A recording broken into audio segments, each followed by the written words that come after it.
Sir दर्द तो बहुत कॉमन होता है, लेकिन जो माइग्रेन का सर दर्द है वो बहुत ही सीवियर और असहनीय होता है। इस दुनिया में लगभग 100 करोड़ से भी अधिक लोग माइग्रेन से सफर करते हैं। लेकिन क्या आप जानते हैं कि सिर्फ अपने रूम का एनवायरनमेंट चेंज करके ही आप 20 मिनट के अंदर इस दर्द को कंट्रोल कर सकते हैं? तो जानने के लिए इस वीडियो के एंड तक बने रहें हमारे साथ। नमस्कार, मेरा नाम है डॉक्टर सार्थक और आज हम बात करेंगे माइग्रेन के बारे में। आज हम देखेंगे कि माइग्रेन क्या होता है, इसके टाइप्स क्या क्या होते हैं, इसके कारण क्या होते हैं और इफेक्टिव ट्रीटमेंट क्या है। साथ ही साथ कुछ होम रेमेडीज भी जानेंगे। तो चलिए शुरू करते हैं।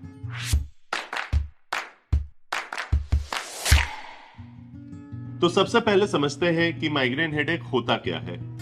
माइग्रेन सिर्फ एक हेडेक नहीं है, ये एक न्यूरोलॉजिकल कंडीशन है जो कि अक्सर डिबिलिटेटिंग हेडेक से होता है।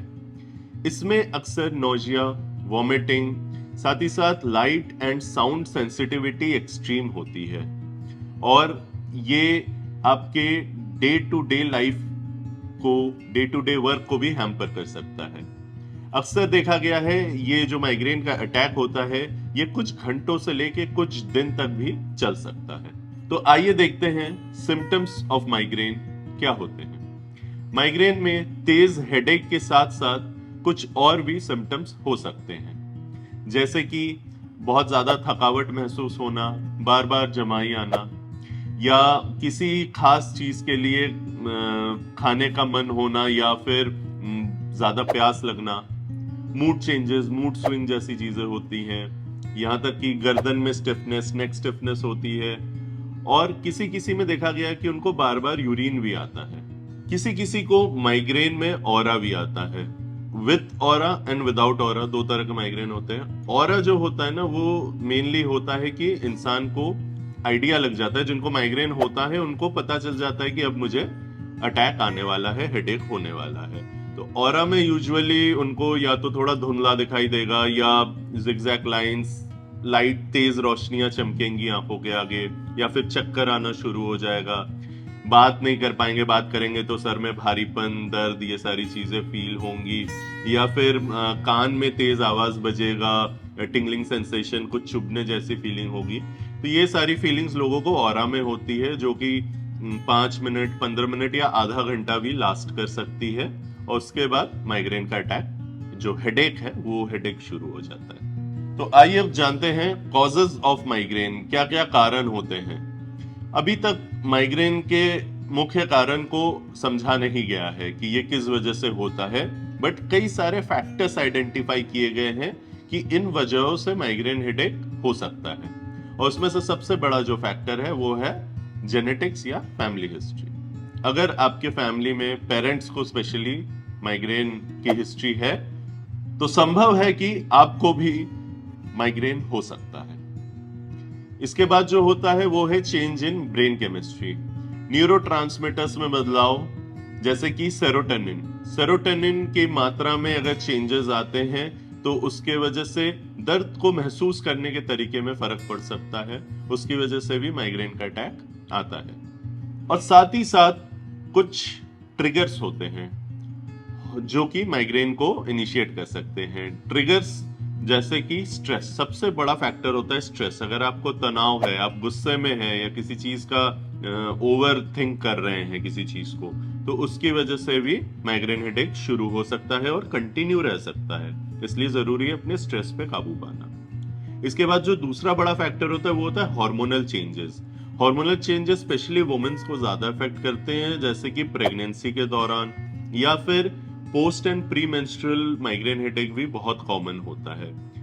इसी के साथ साथ एक और बड़ा फैक्टर होता है एनवायरमेंटल चेंज। आप कहीं गए, वहां पे बहुत तेज लाइट है, ब्राइट लाइट है, या फिर कोई बहुत स्ट्रॉन्ग स्मेल है, जैसे बहुत लोगों को परफ्यूम, स्ट्रॉन्ग परफ्यूम से भी माइग्रेन इनिशिएट हो जाता है। ये सारे ट्रिगर फैक्टर्स होते हैं। इसी के साथ साथ काफी सारे ऐसे फूड है या ड्रिंक्स है जिसकी वजह से भी माइग्रेन इनिशिएट हो सकता है, स्पेशली अगर अल्कोहल इनटेक है तो।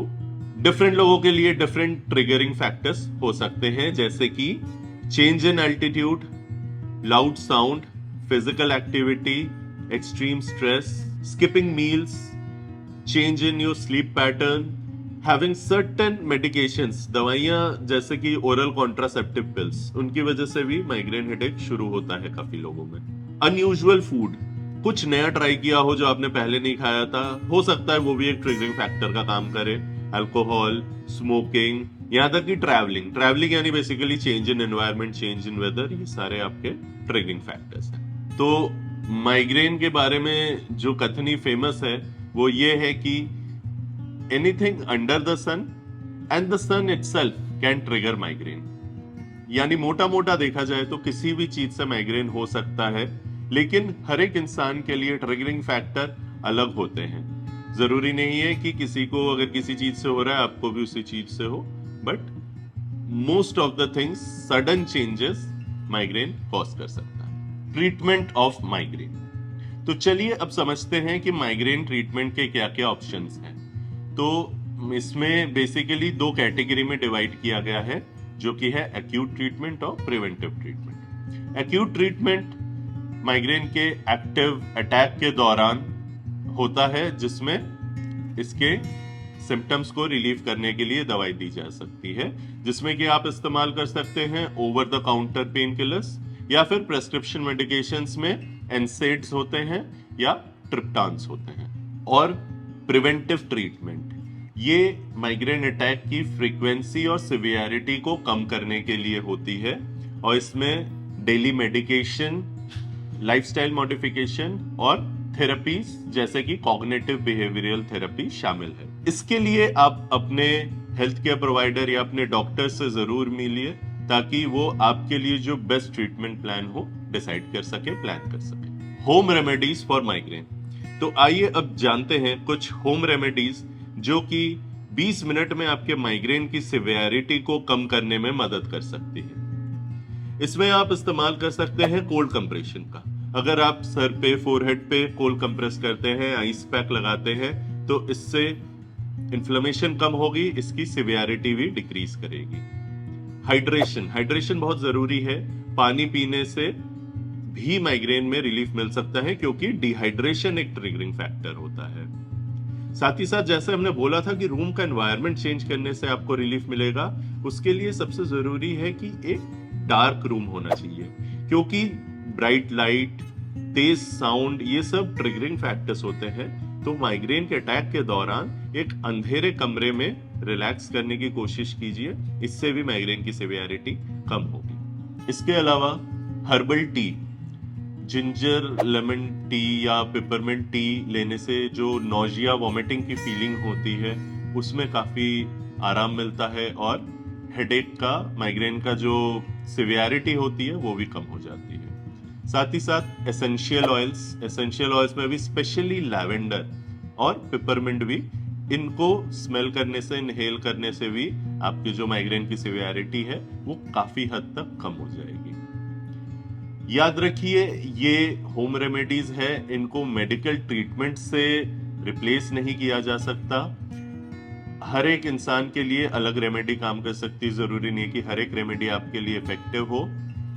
कौन सी रेमेडी आपके लिए बेस्ट है, कौन सा ट्रीटमेंट आपको लेना चाहिए, ये जानने के लिए अपने डॉक्टर से जरूर सलाह लें। तो अगर आपको ये वीडियो पसंद आई होगी तो हमें थम्स अप जरूर दें। साथ ही साथ अगर आपके कोई सवाल है या आप कुछ बताना चाहते हैं तो कमेंट करना ना भूलें। इसी तरह की हेल्थ रिलेटेड वीडियोस देखने के लिए जुड़े रहें हमारे टाटा 1mg के YouTube चैनल के साथ। नमस्कार।